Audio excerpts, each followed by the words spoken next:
शशि यार तो उठ जाओ, 7 बज गए, मम्मी देखने आ रही है।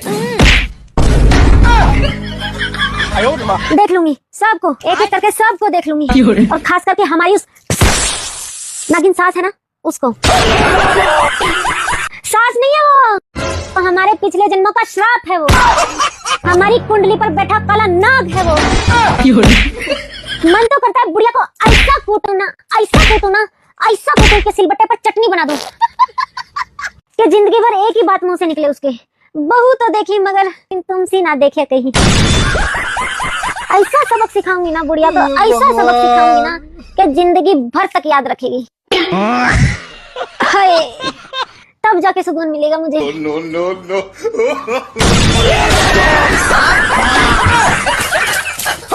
मम्मी जी, पापा चले।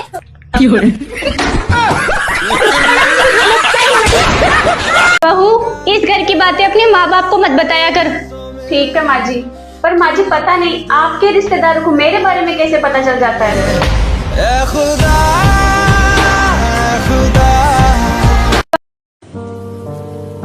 माँ जी, मेरी माँ का फोन आया हुआ था। मैं पिछले 3 साल से मायके नहीं गई हूँ। क्या मैं इस गर्मी के छुट्टी में अपने माँ से मिलने चली जाऊँ?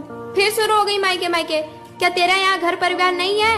मुझसे अब ये काम काज नहीं होते हैं। जब इतना ही मायके जाने का शौक था तो शादी ही क्यों की?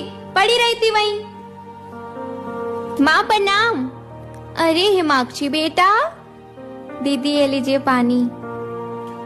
बेटा, इतने दिनों के बाद आ रही हो, अपने इस बूढ़ी माँ की याद नहीं आती?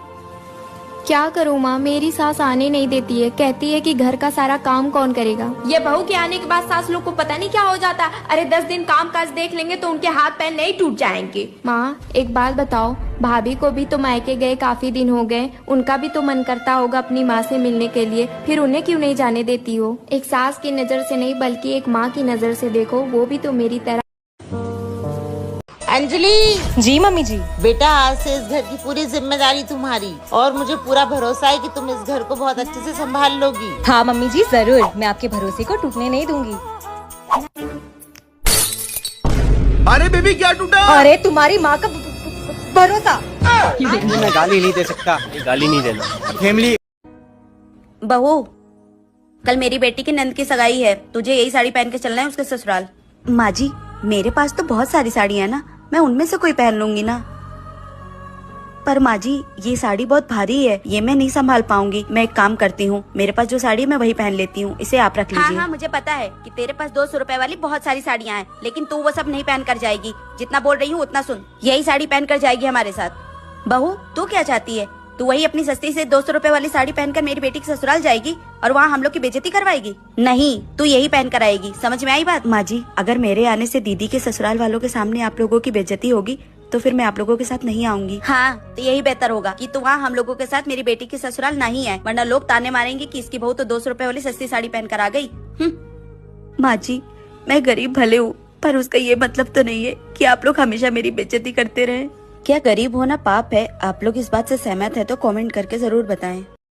क्या बात है मम्मी जी, आज तो आप बड़ी खुश लग रही हैं। हाँ बहू, मैं अपनी बेटी घर गई थी, वहाँ जाके मेरा मन बहुत खुश हो गया। अरे ऐसा क्या हो गया दीदी के घर पे? बहू, मेरी बेटी बर्तन मांजती है तो दामाद जी झाड़ू लगा लेते हैं, और मेरी बेटी सब्जी रांधती है तो दामाद जी रोटी बना लेते हैं। ये दोनों मिलके पूरे घर का काम कर लेते हैं। अरे ये तो बहुत अच्छी बात है मम्मी जी। बहू, मुझे इस बात की खुशी है कि मेरी दामाद जी बहुत अच्छी तरह बेटी को रखते हैं।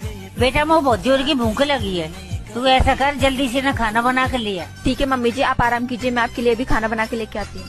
मम्मी जी, खाना बन गया, क्या मैं आपके लिए लगा दूं? अरे बहू, आज तूने इतनी जल्दी खाना कैसे बना लिया? अरे मम्मी जी, मैंने ना आज इनको बताया था कि दीदी और जीजाजी दोनों मिलकर काम करते हैं, तो आज इन्होंने रोटियां बना ली, मैंने सब्जी बना दी, इसलिए जल्दी से सारा काम खत्म हो गया। इसलिए तुझे मैं कोई बात नहीं बताती। तू चाहती है मेरे बेटा जोगी को गुलाम बन जाए तो मेरे आगे पीछे घूमते रहे। खबरदार, आज के बाद तूने मेरे बेटे पे काम करवाया तो। दामाद अगर बेटी की मदद करे तो बहुत बढ़िया, और अगर बेटा बहू की मदद कर दे तो जोरू का गुलाम।